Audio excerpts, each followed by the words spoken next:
Olá a todos e a todas, estamos no terceiro episódio do Criminis, o podcast sobre crime e sociedade. Hoje estaremos à conversa com Laura Neiva, criminóloga que desenvolve investigação no projeto Extend. Bem-vinda, Laura. Olá, obrigada pelo convite. Eu aproveito para agradecer à Ana e ao Marco por esta oportunidade. Acho que é uma iniciativa muito inovadora e original em torno destes temas, que são os nossos temas, que os estudamos e os investigamos, mas acho que só ganham forma e sentido quando se tornam os temas de todos e, portanto, todos quantos nos ouvem hoje ouviram os anteriores e espero que ouçam os que estão para sair. Por isso, obrigada. A Laura Neiva vem-nos falar sobre Big Data na investigação criminal e obrigado, Laura, por teres aceito o nosso convite. Laura, obrigada também da minha parte. Queria que nos introduzisses o tema do Big Data. O que é o Big Data? Big Data, enfim. O que é o Big Data? Bem, olhem, eu costumo dizer que o Big Data é o mundo onde nós vivemos atualmente. Toda a gente já ouviu falar dele, é amplamente noticiado porque efetivamente está em todo lado e abriu portas a muitas controvérsias que se tornaram marcantes na atualidade, nomeadamente os escândalos da Cambridge Analytica, toda a gente ouviu falar, o famoso Edward Snowden, que muito recentemente fez a cerimónia de abertura da Web Summit.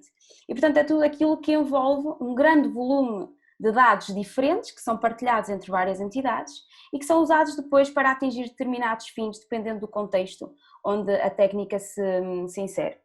No âmbito do meu trabalho, eu estudo o Big Data na investigação criminal, mas ele tem um sem fim de aplicações, nomeadamente na saúde, no marketing, na meteorologia, etc. Mas em todas estas áreas nós podemos dizer que é uma técnica que agrega conjuntos massivos de dados, manuseia assim um volume assinalável de informação, que é analisada a uma velocidade sem precedentes e em tempo real. No âmbito específico da investigação criminal, ele é um conjunto de técnicas que processam e analisam grandes volumes de dados, que são convertidos em números, e que visam nortear ações policiais, definir políticas de governança securitária e auxiliar, em última instância, a investigação criminal.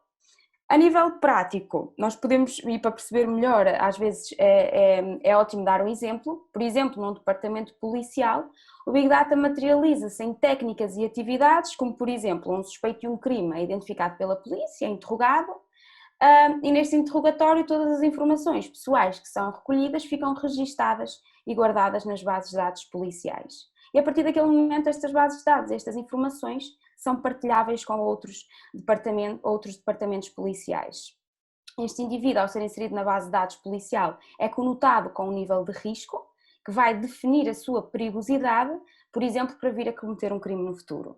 E este nível de risco é sempre proporcional à gravidade dos crimes que ele cometeu no passado, ou seja, quanto maior for a pena do crime que ele cometeu, ele é considerado mais perigoso e o nível de risco é maior. E depois o Big Data, o que é que permite? Que ele seja monitorizado por via, por exemplo, do GPS do telemóvel.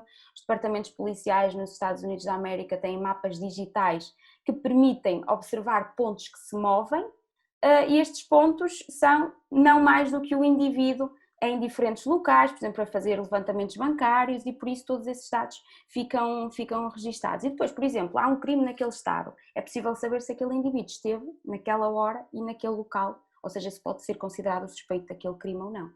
É isto que o Big Data faz um bocadinho na investigação criminal. Laura, e quais são as áreas da justiça em que mais se utiliza o Big Data?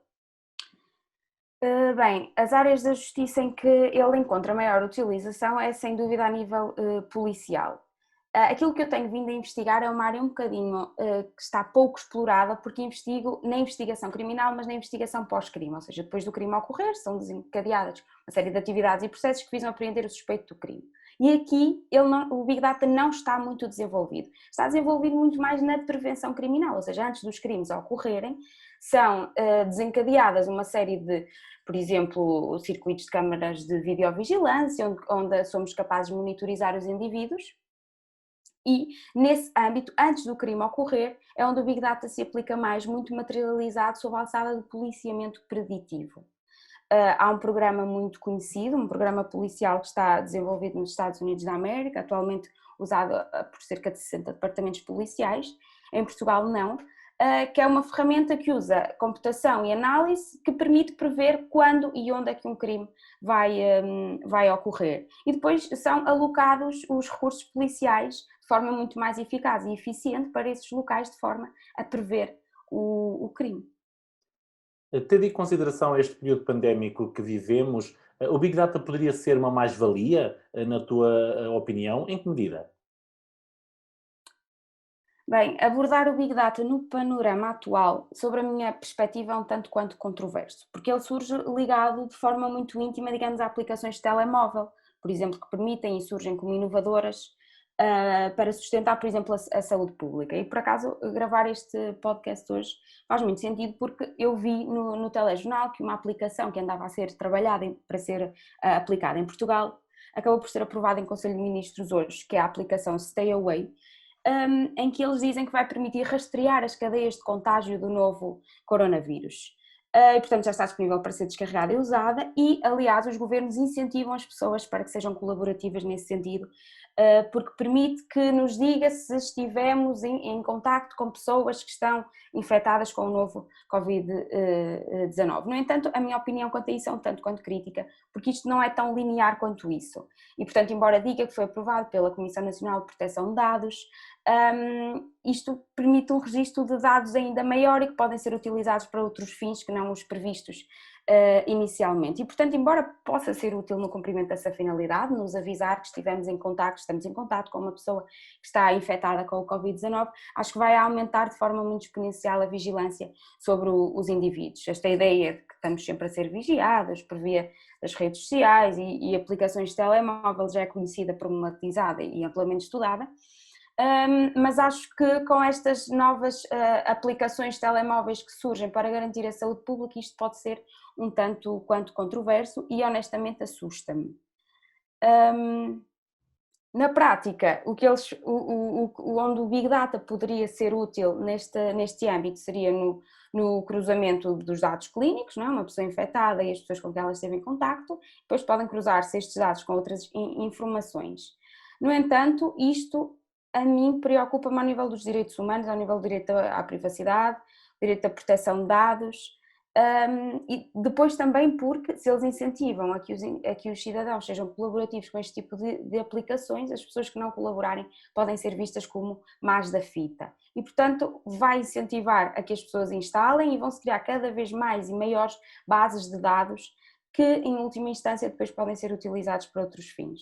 E, portanto, pode ser útil, pode não ser, na minha opinião, um tanto quanto crítica, porque acho que apenas vai aumentar o nível de vigilância sobre as pessoas. Acho que é preocupante. Uhum. Oh, Laura, e já agora, e até porque também falaste disso ainda agora, da questão dos direitos humanos, que é também uma das questões que nos preocupa a nós, não é? Sobre a utilização do Big Data. E de que forma é que o Big Data terá impacto na proteção dos direitos humanos dos indivíduos. Portanto, não é questão do impacto, é como é que isto se relaciona, não é? Porque se por um lado nós temos a utilização de dados para prevenção, não é? Ou possível prevenção, por outro temos uma invasão da privacidade dos indivíduos. Como é que se gera esta dicotomia, digamos? Sim, eu costumo dizer que acho que o Big Data é um atentado aos direitos humanos. Acho mais concretamente ao direito à privacidade. E para enquadrar um pouco melhor esta questão, eu costumo dizer que o Big Data me assusta porque ele surge, afirma-se, desenvolve-se, começa a ser aplicado e não está previsto, por exemplo, a nível nacional em Portugal, no âmbito da proteção de dados. A palavra Big Data não está consagrada no regulamento. O Regulamento Geral de Proteção de Dados remete-nos para uma diretiva muito concreta, que aborda a questão da investigação criminal, mas em momento algum nós vemos nessa diretiva o termo Big Data, nem sequer metadados, nem sequer grandes dados. Embora vejamos que aparece citado processos de tomada de decisão automatizada, partilha de dados, nunca aparece Big Data e, portanto, fica sem saber como é que estão regulamentados os dados numa era do Big Data. Não sabemos, por exemplo, a nível da investigação criminal, como é que na prática isto pode ser aplicado sem lesar ou lesando, não é, a um nível menor, os direitos humanos e, portanto, não há limites para que isto seja feito. E no âmbito da minha investigação de mestrado, eu analisei entrevistas realizadas pelo Projeto Exchange e os entrevistados diziam precisamente isto. Nós na União Europeia temos muito a ideia do equilíbrio entre o respeito pelos direitos, liberdades e garantias dos indivíduos, mas também a garantia da segurança nacional. E como é que nós equilibramos estes dois pratos da balança quando surge uma técnica que nem sequer está legalmente definida? Há autores que dizem que nós vivemos num atraso de direito de tecnologia e que o direito não tem dado respostas legais para o avanço tecnológico. Portanto, eu acho que este equilíbrio ainda não foi encontrado. Sim, essa é até a velha questão do direito, não é? A grande questão relacionada com a liberdade versus segurança, não é? Sim. E aqui está mais do que visível. E já agora, Laura, tendo em consideração que, e corrija-me por favor se eu estiver errada, este é um tema novo também em Portugal, não é? Porque não se ouve falar muito sobre Big Data na investigação criminal. Qual o futuro desta utilização de dados em Portugal? O que é que tu prevês num futuro próximo sobre a utilização destes dados também ao nível da investigação criminal? Bem, no âmbito da investigação criminal é uma questão que eu própria gostava de ver respondida daqui a uns anos. Portugal é, como eu costumo dizer, relativamente ao Big Data na investigação criminal, uma nuvem intocável, porque se sabe muito pouco. Aplica-se, não se aplica, pronto, não se sabe. Existe apenas um trabalho, de que eu tenha conhecimento até agora, de uma investigação de mestrado no âmbito da Polícia de Segurança Pública, que nos diz que atualmente a PSP já está a fazer uso de técnicas de Big Data, por via de um programa estratégico que já estava a ser implementado antigamente, mas que como operacionaliza e materializa a partilha dos dados entre os diferentes departamentos, a recolha de maiores volumes de dados, ou seja, preenche alguns dos requisitos e critérios que definem e balizam o Big Data, esse trabalho diz-nos que já está a ser aplicado. A minha intenção é preencher esta lacuna a nível nacional, porque efetivamente se sabe muito, muito pouco e seria ótimo situarmos Portugal também no panorama dos grandes dados como ferramenta de investigação criminal, ainda assim, mas sem sustentação científica. A minha opinião pessoal é que o futuro da utilização destes dados em Portugal é promissor, que seguirá a linha que os outros países seguiram e outros estão a começar a seguir.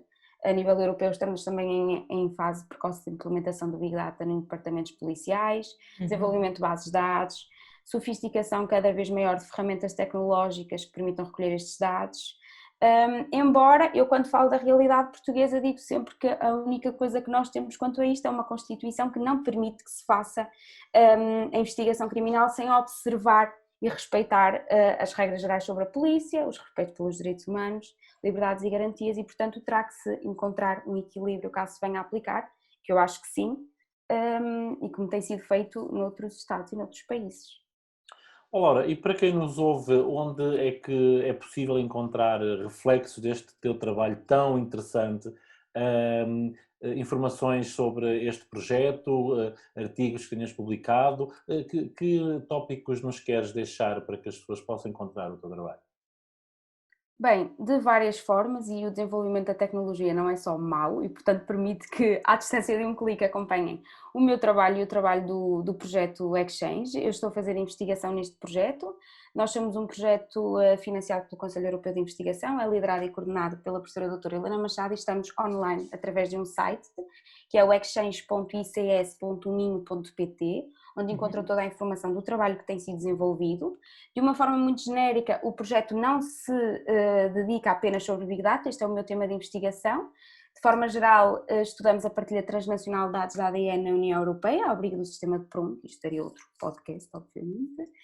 E lá encontram as publicações recentes feitas por todos os membros da equipa, inclusive as minhas. Bem, eu sou muito novato no mundo da investigação, por isso não vou encontrar para já um leque de grandes textos. Step by step. Sim. Brevemente sairá o livro da minha dissertação, da investigação que desenvolvi agora em setembro. e artigos científicos e eventos que nós realizamos, está tudo no site, estamos no Twitter também e, portanto, é a melhor forma de nos acompanhar e bem-vindos à minha área de trabalho. Obrigada, Laura. Nós também vamos depois deixar os links que nos passares também na própria descrição do podcast. Se gostaram deste episódio, não deixem de partilhar e de enviarem as vossas sugestões através das nossas redes sociais. E já sabem, quinzenalmente às quintas-feiras estaremos à conversa com especialistas nos diversos domínios do crime. O crime está disponível no website em cigep.pt, no nosso canal do YouTube e nas plataformas Spotify, Apple Podcast e SoundCloud. Obrigada, Laura, mais uma vez, e obrigada a todos e a todas. Obrigada.